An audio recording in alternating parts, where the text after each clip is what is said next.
তো এখন বাংলাদেশে 90% মুসলিম থাকার পরেও, 90% মুসলিম থাকার পরেও বাংলাদেশের রাষ্ট্র ব্যবস্থায় কোরআনের বিধান বাস্তবায়িত হয় নাই। বাংলাদেশের রাষ্ট্র ব্যবস্থায় আল্লাহর শরিয়া আইন বাস্তবায়িত হয় নাই।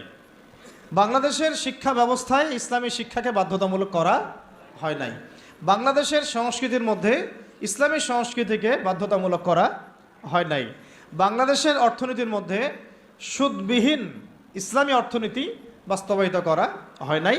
বাংলাদেশের রাজনীতির মধ্যে ইসলামী কোরআন এবং সুন্নাহ ভিত্তিক ইসলামিক যে রাজনীতি, নবী সাল্লাল্লাহু আলাইহি ওয়াসাল্লামের যে রাজনীতি, এটাকে বাধ্যতামূলক করা হয় নাই। ব্যাপারটা হাস্যকর না? আমার ঘর, আমার জমিন, আমার দেশ, আমার মাটি, আমরাই সংখ্যাগরিষ্ঠ, আর আমাদের ধর্মেই এখানে উপেক্ষিত। কি বুঝতে পারছেন না? ঘর আমার,